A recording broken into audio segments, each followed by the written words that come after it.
Olá pessoal, tudo bem? Prontos aí para mais uma aula nossa, né? Hoje a gente vai falar sobre espelhos esféricos, tá bom? A gente vai começar com a parte mais teórica e logo em seguida a gente vai partir para a parte que envolve um pouquinho mais de conta, né? A aplicação da lei de Gauss, cálculo do aumento linear, tá bom? Então vamos ver se a gente consegue fazer um resuminho bem bacana para vocês. Vamos lá então. Bom, então vamos lá para os nossos exercícios, né? Vamos começar aqui com o exercício número 1, que é do Enem de 2011. Diz o seguinte: a figura mostra a superfície refletora de formato parabólico que tem sido utilizada como fogão solar. Esse dispositivo é montado de tal forma que a superfície fique posicionada sempre voltada para o Sol. Neste, a panela deve ser colocada em um ponto determinado para maior eficiência do fogão. Considerando que a panela esteja posicionada no ponto citado, a maior eficiência ocorre porque os raios solares refletidos passam por esse ponto, definido como ponto de reflexão. B. Incidentes passam por esse ponto, definido como vértice da parábola. C. Refletidos se concentram nesse ponto, definido como foco da parábola. D. Incidentes se concentram nesse ponto, definido como ponto de incidência. E letra E. Incidentes e refletidos se interceptam nesse ponto, definido como centro de curvatura. Né? Então, como é que a gente faz para ter um aquecimento maior dessa panela? Né? Como é que funcionaria esse fogão solar, digamos assim? Bom, a ideia aqui, gente, é até tranquila, bem simples, tá? Vou ampliar aqui a figura. Você tem aí um espelho, tá? Que não é um espelho exatamente esférico, como a gente vem fazendo na sala de aula, né? Que tem lá um espelho côncavo, um espelho convexo. Esse espelho aí, ele é um espelho parabólico, que é próximo de um espelho esférico, só que as bordas dele são mais achatadas. Isso para evitar que você tenha uma coisa chamada aberração cromática, né? Que acontece nos espelhos esféricos, quando você tá, o raio incidente, por exemplo, toca o espelho num ponto mais distante do vértice ali em relação ao eixo principal. Quanto mais próximo do eixo principal você estiver considerando, mais funciona, mais esse espelho se apresenta para você como um espelho de Gauss. E aí aquelas relações que a gente estudou em sala de aula continuam valendo. À medida que você vai se afastando do eixo principal, esses raios nem sempre vão bater desculpa, vai bater lá em cima e vai voltar pelo foco, como a gente viu na nossa teoria, tá certo? Então aqui a ideia é essa, corrigir um pouco dessa distorção utilizando um espelho parabólico que é ligeiramente mais achatado nas bordas do que os outros, tá certo? Então aqui a gente vai considerar esse espelho parabólico. Qual é a ideia? O Sol, gente, está muito distante da Terra, né? Então os raios que vêm de lá para cá, eles chegam praticamente na mesma direção, eles chegam paralelos. Então como esse espelho vai sempre estar apontado para o Sol, os raios de sol que vão chegar nesse espelho chegam praticamente paralelos, né? Então a incidência deles se dá de forma paralela aí. Então eles chegam paralelos à superfície inteira do espelho. Quando eles batem aí, como eles estão paralelos ao eixo principal do espelho, vamos dizer assim, né? Eles vão refletir. E todo raio que chega paralelo reflete passando pelo foco do espelho, tá certo? Então cada um desses raios aí vai bater nessa superfície e vai voltar passando por um ponto. Esse ponto é chamado de foco, é onde você concentra todos os raios refletidos pela superfície do espelho. Tá vendo? Esse ponto aí é onde você vai colocar a sua panela. Exatamente naquele lugar ali, a panela que está sendo colocada, ela vai receber mais energia, vai esquentar de maneira maior, tá certo? Vai ficar muito mais quente do que em qualquer outro ponto do espelho aí. Tudo bem? Então, olha só, este ponto é chamado de foco do espelho. Então, com isso a gente consegue explicar o exercício, né? Achar qual é a resposta do exercício.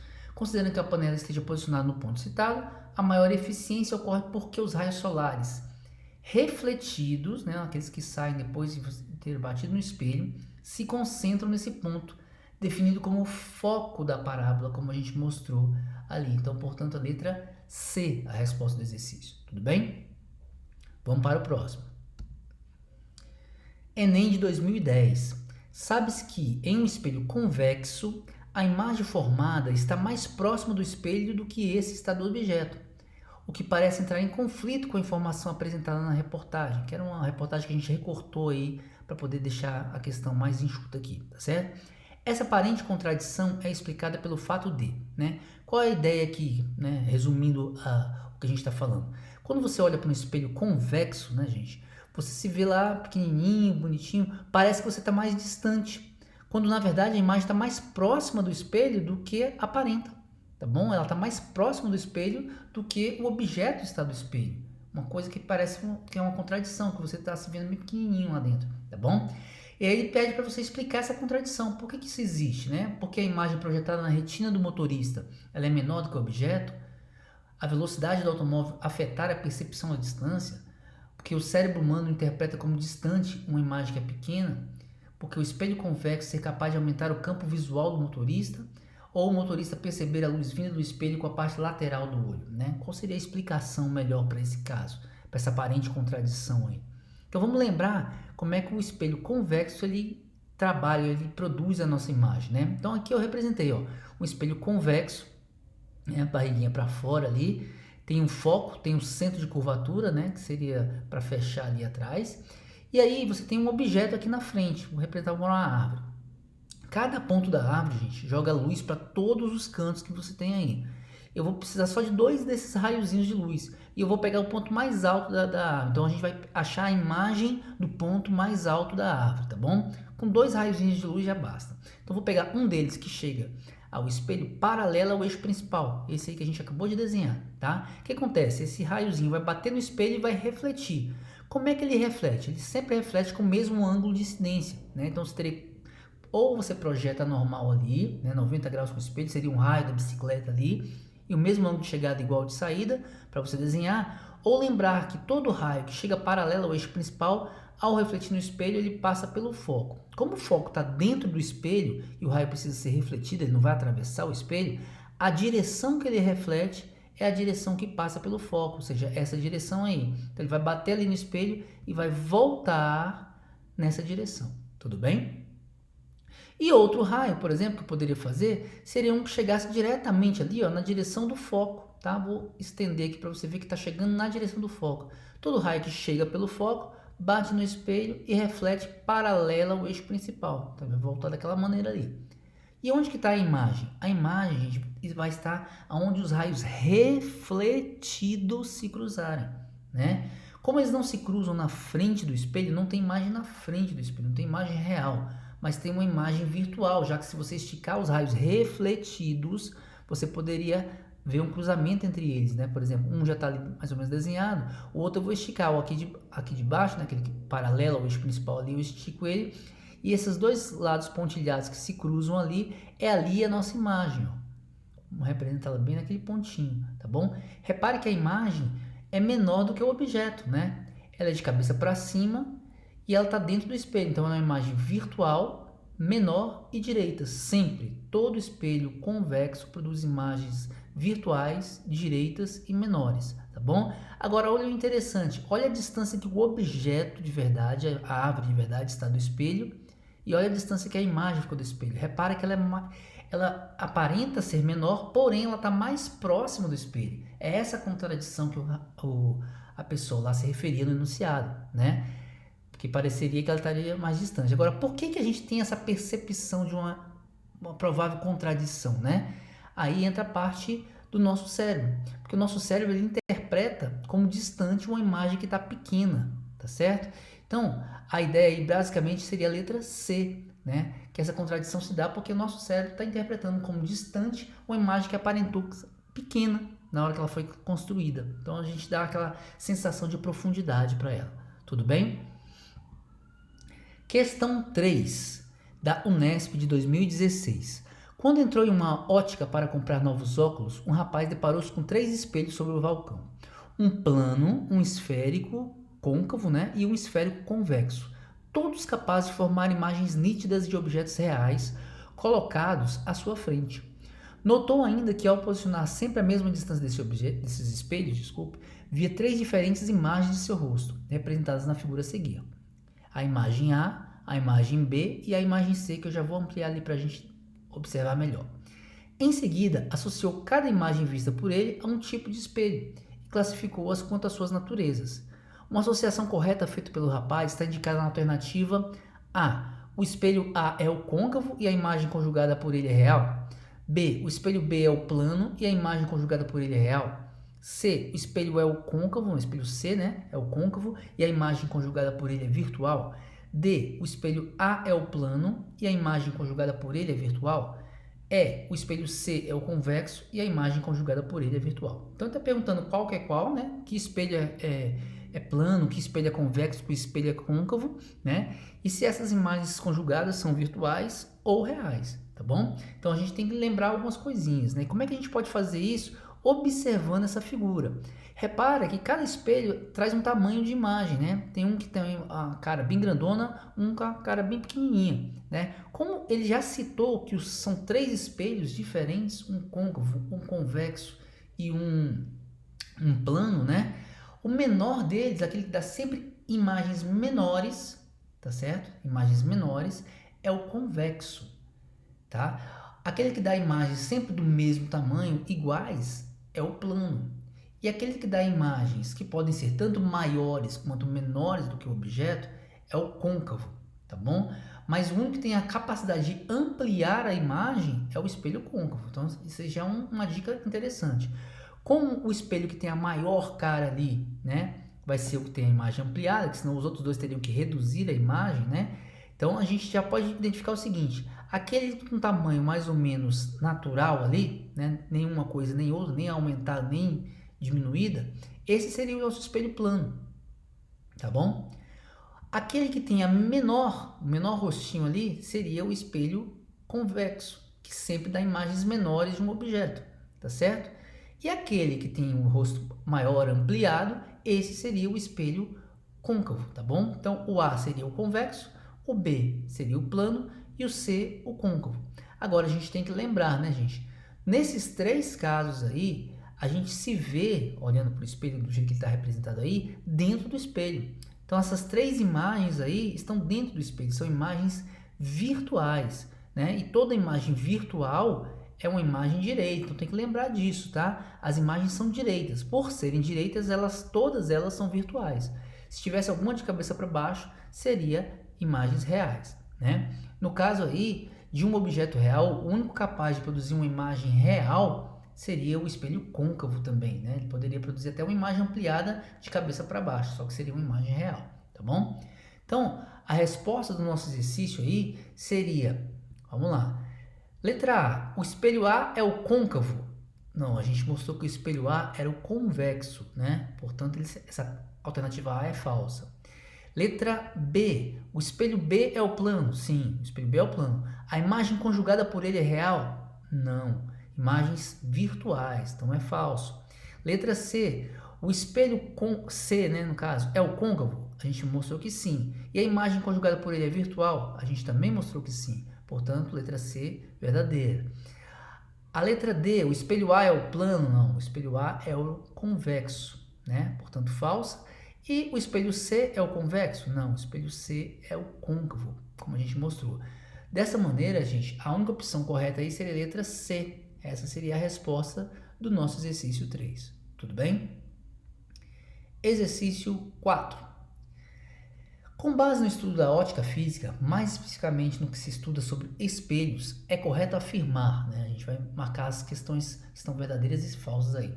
Nos automóveis, os retrovisores, espelhos externos ao lado do motorista e passageiro, são espelhos esféricos convexos, pois eles apresentam maior campo de visão.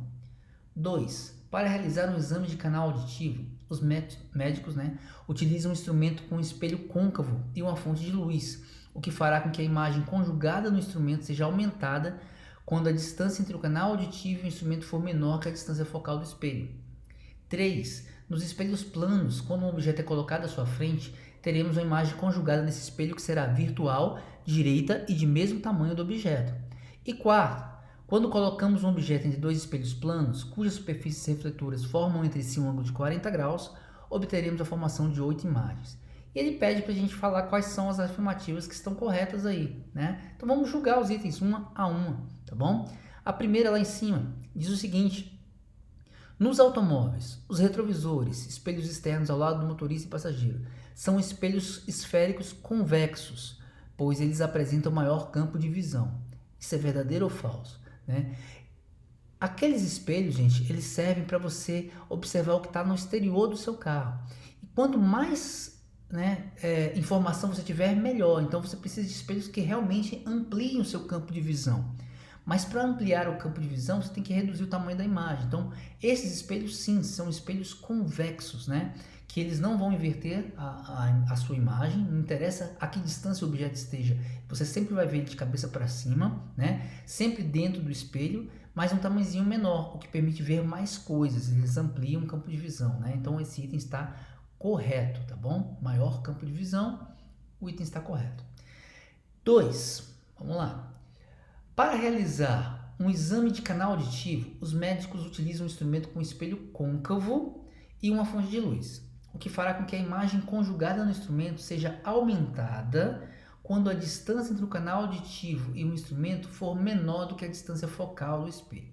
Ou seja, repara, gente, como é que a gente consegue, num espelho côncavo, produzir uma imagem aumentada, né? As imagens aumentadas no espelho côncavo aparecem ou quando você está entre o foco e o vértice, que a imagem é virtual e sempre aumentada à direita, né? Ou quando, né, também você está entre o foco e o centro de curvatura, mas nesse caso a imagem vai ser maior, porém invertida, tá certo? Ele quer aqui nesse caso aqui que a imagem seja aumentada e que você observe o que está lá dentro. Então a ideia é que a gente veja exatamente como estão as coisas. Então a ideia é que fique entre o foco e o vértice.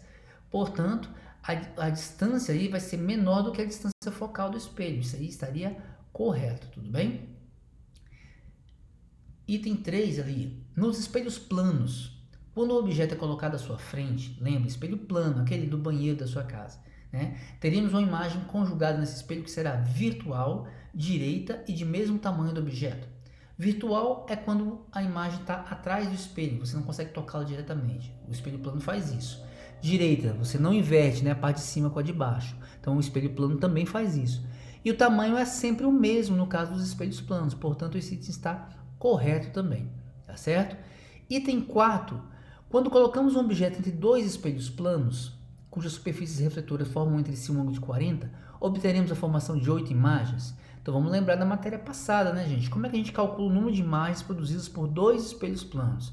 Então a gente tem lá, ó, N é igual a 360 sobre alfa, que são os ângulos aí, né, menos 1.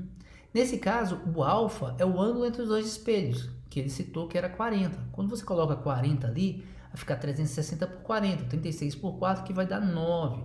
9 menos 1, 8. Então a gente teria realmente a formação de 8 imagens e esse item estaria correto. Portanto, todos os itens estão corretos. E a resposta correta aí no caso seria a letra B. 1, 2, 3 e 4 estão corretos. Tudo bem? Vamos para o próximo exercício. Exercício 5 da Unesp de 2012. Fala assim: observe o adesivo plástico apresentado no espelho côncavo de raio de curvatura igual a 1 metro na figura 1. Então ele tem um adesivozinho pregado aí no espelho, falando que é aumento de 5 vezes. Bom, essa informação indica que o espelho produz imagens nítidas com dimensões até 5 vezes maiores do que um objeto colocado diante dele. Não é porque todo objeto que vai ficar ali fica aumentado 5 vezes, não. Ele pode até te dar 5 vezes de aumento, tá bom? Aí vem: considerando válidas as condições de nitidez de Gauss para esse espelho, calcule o aumento linear conseguido quando o lápis estiver a 10 centímetros do vértice do espelho, né? Eu sei que eu posso conseguir até 5 vezes, mas a 10 centímetros, será que daria essas 5 vezes, né? E a distância em que o lápis deveria estar do vértice do espelho para que sua imagem fosse direita e ampliada 5 vezes. Então vamos fazer essas duas continhas aí, tá certo? A primeira, calcular qual é o aumento linear que você consegue com ele a 10 centímetros. E a segunda, que distância que você tem que colocar o lápis para ter esse aumento de 5 vezes, tudo bem? Então agora vamos mexer um pouquinho com matemática também. Então lembra disso aqui, ó, o raio do espelho é de 1 metro, tá bom? O espelho é côncavo e o raio de curvatura 1 metro. E você quer calcular o aumento linear quando o lápis estiver a 10 centímetros do vértice do espelho. Portanto, o raio do espelho 1 metro, o P, que é a distância do objeto ao espelho 10 centímetros, e o aumento até 5 vezes, mais 5 aí, tá bom? Então, para o aumento linear que a gente consegue com um lápis a 10 centímetros, eu vou usar uma formulazinha que você poderia fazer ela de duas maneiras. Calcular pela equação de Gauss primeiro, tá certo? Achar lá o P' e aí substituir no A. Eu vou fazer direto, né? Existe essa expressão aí que é A igual a F sobre F menos P, que te dá o aumento, né? Diretamente se você tiver o foco e tiver o P, tá bom? Como a gente tem o raio, o foco é a metade do raio, entendeu? Se o raio é 1 metro, o foco é 50 centímetros, tá bom? Então, nesse caso, o foco é 50 centímetros e o P é 10. Substituindo esses valores aí, ficaria 50 sobre 40, tá certo? 5 sobre 4. O aumento que eu vou conseguir a 10 centímetros é de 1,25, tudo bem? Nossa, aqui tá um barulhão danado, gente. Carro passando. Me desculpa aí se vocês não estiverem ouvindo direito.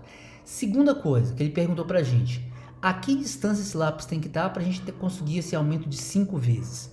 Então vamos lá, para a distância a gente tem o seguinte, a mesma expressão, né? Agora eu quero que o aumento seja de 5 vezes.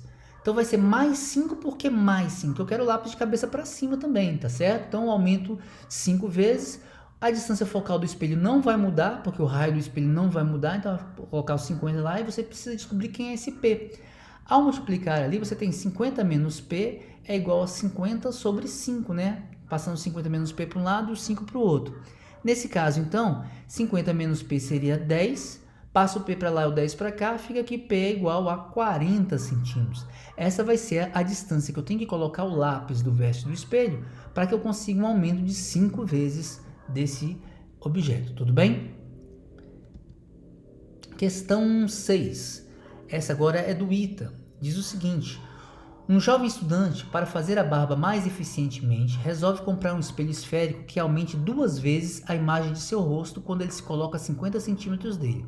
Que tipo de espelho ele deve usar e qual o raio de curvatura, né? Então eu tenho que usar um espelho convexo ou um espelho côncavo. E de que raio para que eu consiga fazer a minha barba, né, com um aumento de 2 vezes a imagem do meu rosto, quando eu tiver a 50 centímetros dele. Então a gente pode usar aquela mesma expressão, né, gente? Olha só. Eu quero que aumente 2 vezes, portanto o aumento é 2. E vai ser mais 2 porque eu não quero me ver de cabeça para baixo. Se fosse para ver de cabeça para baixo, seria menos 2, né? 2 vezes maior, porém de cabeça para baixo. Nesse caso, eu quero mais 2. E eu vou me colocar 50 centímetros dele. Então, meu aumento vai ser mais 2 e o P 50 centímetros, tá bom? Quando você coloca na expressão do aumento aí, a mesma que a gente usou na questão anterior, né? Que eu estou fazendo direto, eu poderia calcular primeiro P' e depois colocar na fórmula do aumento, né? Menos P' sobre P, daria na mesma. Aqui a gente já faz uma coisa direta, tá certo? É como se eu já tivesse composto essa fórmulazinha para vocês. E aí ficaria assim, mais 2, que é o aumento, é igual a F sobre F menos 50, que é o nosso P. Com isso eu consigo achar o F, ó. Passa para o lado de lá, 2F menos 100 igual a F. Passando o F para cá e o 100 para lá, ficaria que o F é 100 centímetros. Então, o foco deu 100 centímetros positivo. Como ele é positivo, o nosso espelho é côncavo, tá bom? E qual é o raio de curvatura? Como o raio é o dobro do foco, o raio vai ser 200 centímetros. Qual seria a opção, então, da nossa resposta correta, né? Seria a letra C. O espelho deveria ser côncavo com raio de curvatura igual a 200 centímetros, tudo bem? E questão 7. Vamos lá. Diz o seguinte, as bolas de Natal são enfeites encontrados em diversos tamanhos e tipos de materiais e fazem o maior sucesso entre as crianças. Ao olhar sua imagem refletida numa dessas bolas espelhadas, situadas a 76 centímetros de distância de seus olhos, uma criança enxerga sua imagem bem menor do que o tamanho real, que é de 1 metro de altura. Sabendo que a bola possui um diâmetro de 16 centímetros, o tamanho da imagem da criança produzida por esse enfeite em centímetros será igual a 2, 3, 4, 5 ou 6 centímetros, né? Qual é o tamanho da imagem da criança que a bola vai dar aí para ela, tá bom? Então vamos lá. Lembrando, né, gente, presta atenção, a pessoa está a 76 centímetros de distância da bola, tá certo? E o tamanho real da criança é de 1 metro de altura. E o diâmetro da bolinha é 16 centímetros. Esses valores são importantes, porque a gente vai precisar deles para calcular, né, qual vai ser o tamanho da imagem, tudo bem? Então, vamos representar esses detalhes aqui. Se eu estou a 76 centímetros de distância da bola, o P é 76. O objeto, a criança, no caso, está a 76 centímetros do espelho, tá bom? Espelho convexo nesse caso, tudo bem? O O, 1 metro, que é o tamanho da pessoa, da criança, né? O objeto, 1 metro. O diâmetro aí é de 16 centímetros, né? Mas aí, e qual é a imagem, né? Mas se o diâmetro é 16 centímetros, é porque o raio é 8, né? E se o raio é 8, é porque o módulo do foco aí, da distância focal, é de 4 centímetros, metade. O detalhe é o seguinte, gente. Esse espelho que a gente está falando aí é um espelho convexo. E o espelho convexo, o foco fica dentro do espelho, atrás do espelho aí, né? Portanto, ele é negativo. Então, você tem que lembrar de, na hora de fazer as suas continhas, representar essa distância focal por menos 4, porque o seu espelho é convexo, tá bom? Então, agora que eu já sei qual é a minha distância focal e eu tenho o valor do P, né? Tenho o valor do F também, eu posso achar, por exemplo, qual vai ser o aumento. E a partir do aumento, saber qual é o tamanho da minha imagem. Então, olha só. Aumento pode ser dado por f sobre f menos p. Qual vai ser o nosso aumento se o nosso f for menos 4, né? E o p for 76 centímetros. Então, repare, estou substituindo o f por menos 4. Menos 4 em cima, menos 4 embaixo. Ficaria menos 4 sobre menos 80. Ou 4 sobre 80. Ou 1 sobre 20. Esse é o nosso aumento, tá bom? A partir dele, eu consigo determinar o tamanho da minha imagem, porque o aumento também pode ser dado como I sobre O. Então, vamos lá, vamos lembrar isso. O nosso A foi 1 sobre 20. E ele é I sobre O. Então, quando eu substituo os dois, né? I sobre O é igual a 1 sobre 20, eu tenho que o nosso I, como o O é 1 metro, eu vou colocar 100 centímetros ali embaixo, tá bom? Então, I sobre 100 é igual a 1 sobre 20. Portanto, o nosso I é 100 sobre 20, 5 centímetros. E aí, a resposta do nosso exercício seria a letra D, né? Opção D, 5 centímetros. Pois é, então hoje a gente para por aqui, tá bom? Foi uma revisãozinha bacana, que deu pra gente fazer um pouquinho de teoria, um pouquinho de técnica, matemática também, né? E aí, nos próximos vídeos, a gente faz mais um pouquinho de exercício, né? Depois faz uma revisão para quando chegar na prova a gente chegar bem afinadinho, tá bom? Fique com Deus, um abração, até a próxima.